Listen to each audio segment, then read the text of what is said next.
The most overrated founder. Kunal Shah. I so fucking agree to this. Why the fuck does everybody hate cred so much? I didn't know food fetish is popular in India also. Fuck.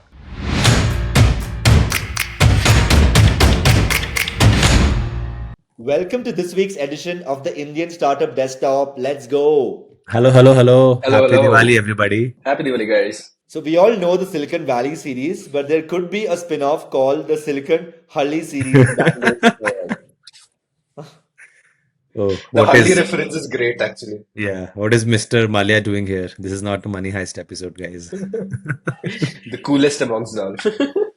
The Indian Startup League. Imagine if tech companies traded employees like pro sports teams. Yeah, imagine Google trading two developers to Microsoft for one PM and one UI UX designer and some future intern draft lottery picks. Pretty cool, right? I Yeah, would love this. where do I sign up? I'm ready to do this. I think it's great for employees. Which brings us to an interesting segment of this week's episode, the Indian Startup Awards. So there's this community on Reddit which decided to nominate and give a bunch of awards to a few founders and startups in the Indian startup ecosystem. And let's do this slightly differently. I will give you the category of the nomination. You both give me your choices and let's see who finds the winner. Sounds good? Let's do it. Yeah. Let's starting with the most underrated founder. I'd say Ashish Kashyap of IND Money. Naveen Tiwari in Mobby. I would actually pick Harshil Mathur from Razorpay, but the Reddit community has identified or given the award to Bhavin Turakia, the CEO of Zeta, as the most underrated founder. Can't complain. Yeah, that's a good one. I think so everyone should start carrying screens on trains now.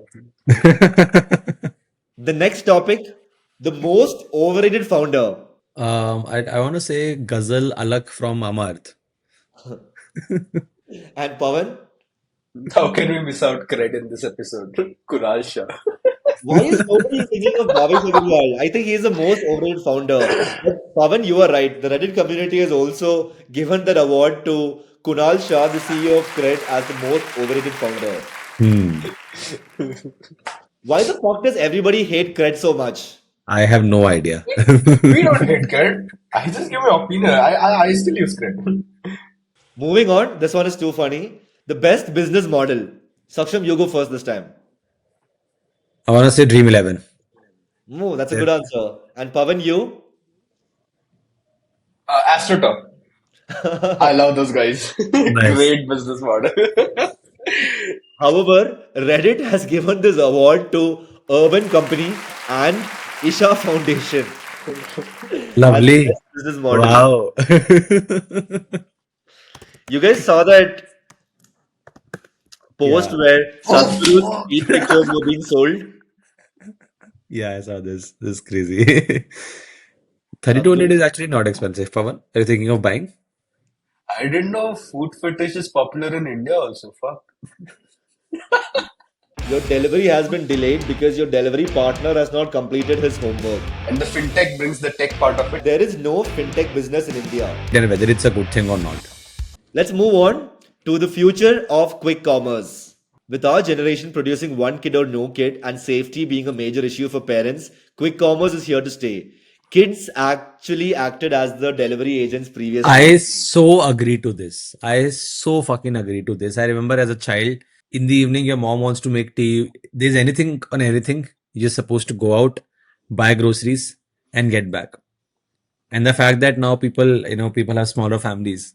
I think that this is true with a lot of industries, like weddings in general as well. It used to be a family thing where families used to like work together and make it happen. Now we have wedding planners, we have external sources and all. I think so that's going to happen with a lot of industries, not just this. Yeah. Imagine seeing this on your Blinkit app. Your delivery has been delayed because your delivery partner has not completed his homework. Look at this. This is another interesting post that talks about the future of quick commerce. I expect within 1 year, builders will start advertising a Blinkit Instamart dark store on the society premises as a major feature of the property. Imagine seeing this on a file. Gym, pool, dark store, tennis court, and everything else. Pretty cool, right? I'm not I think sure so. actually. Yeah, I think it at least from what I've heard is having a lot of dark stores in your residential areas actually creates a lot of lot of disturbance and a lot of noise for the residents around that area. So I don't know how well people will actually take it and whether it's a good thing or not. I feel if I was a dark store inside a community building, I would want to have it in an Amazon Go kind of model where I just walk in, pick up, and move outside without having any hassles to it, which is more convenient rather than me going to an app, thinking about what I want to choose, selecting it, then delivering it. Let's move on to the story of the week. A fintech merges with a bank. Before I give context, Avan, I actually want you to jump in and quickly set the context for what this news is all about. So, just for the viewers who are not from the fintech background, we are seeing a different wave of integrations in the fintech world where the fintech startups, which had a plan of being a new bank somewhere later, but were curtailed by the licenses, are merging themselves with the larger small finance banks or the banks who have like better license in perspective so that they can operate together where bank brings the license and the fintech brings the tech part of it and they can together do business in the market. So this has happened with Bharat Pay in the past with the PNB and Unity SFB. This is now happening with Northeast Small Finance Bank with Slice.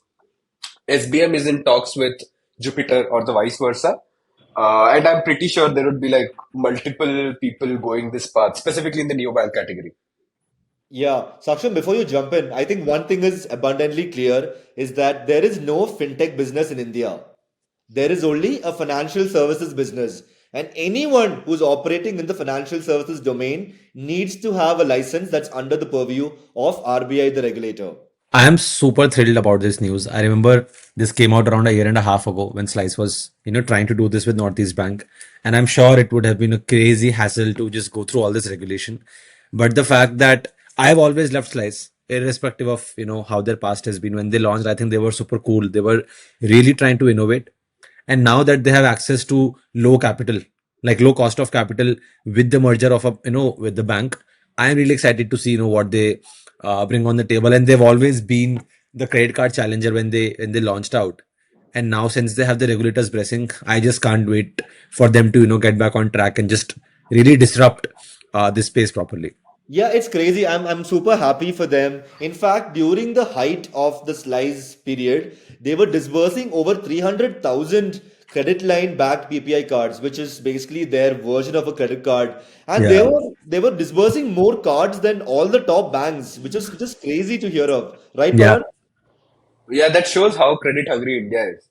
Oh, It's for not sure. just the slice model, it's where the void was or the gap is. Awesome. I'm so excited to see how the Slice 2.0 journey happens from now on. Yeah. I'm more interested in seeing what's different. I'm pretty sure that a lot of people are already doing what they're thinking of doing, but Slice is known to be someone who brings a different model, not in just terms of a fancy UI or a better looking app, but in terms of the model altogether.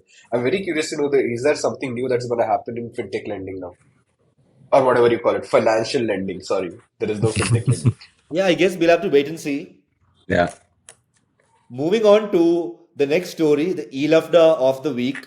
This Twitter character called out a really popular insurance called Ditto. Terrible online platforms, especially Ditto. On the back of being funded by Zerodha, Ditto claims to be unbiased and claims to genuinely help you. But all of these are just hollow claims. Let's take a shot every time he says the word claims. Ditto spends lakhs of rupees on influencer marketing without clearly disclosing that they have paid the influencer on any tweets. I was approached by Ditto as well, and I refuse to do any form of paid marketing. Pawan, do you want to share your quick takes on this? See, I have tried going through the journey what he's mentioning, and I did it based on a referral or based on a comment I received from one of my colleagues who said that it was a great experience. But I also had a similar experience, to be very honest. I'm not picking slides. I love Zerodha. I'm pretty sure these are very solid founders. But when it comes to what they're claiming and what they delivered, there was a large gap in it. When I said that I have so and so policies, do you think I would need an extra policy? They were like, keep the policy aside, whatever you have, you still need a different policy, which I genuinely don't think is the right way of selling an insurance. But if you see the overall market as well, right, insurance is a very hard pull product to be made. It's always a push product, and your incentivization is also different. So I think so. It's a core business problem, and in some ways, problem with India as well. Where in rest of the part of the world, insurance is a mandatory product that you have to buy. Either buy it from a government or you buy it from a third party, but you have to buy it. But when you give it as an option, like for India, right, it becomes very hard to sell, and that's what's happening here. Saksham, look at the founder's reply. I have refrained from replying to this gentleman's post for a long time, but I feel like I'm obligated to clear up some confusion, at least for the benefit of our customers. Why am Let's I just, getting a little bit of deja vu from Bhavesh Agarwal and his tweet? yeah, this comes from, look, it depends on how you respond to the customer, right? And I Yeah. don't think Bhavish did a great job at that. But Yeah. what are your quick thoughts on this entire debacle? I feel I tend to agree with Pavan. I've used a couple of apps in the last 1 year for insurance. I think the way Acco has actually solved it is done really well, and I think both in terms of how they've been able to build their brand recall and them not really trying to just always cross their new policies, but actually help people claim is I think well done. And yeah, I've not had a great experience on Ditto, either. And it's a lot of just cross selling and upselling unnecessarily. This is actually very surprising because I've spoken to multiple insurance companies to buy insurance, not just for me, but for my family. I find Ditto by far the best, right? Look at their Google reviews. They have a 4.9 rating with 10,000 plus Google reviews. In my conversations with them, not even one time did they try to force feed an insurance down my throat. But Dude, when yeah, was this? How long before was this? this is just a couple of under 2 years back, probably. 2 years is a That's long the time. thing. Yeah, 2 years is a long My time. experience is 6 months old. That's it from this week's episode of the Indian Startup Desktop. See you next time. Bye Bye, bye. guys.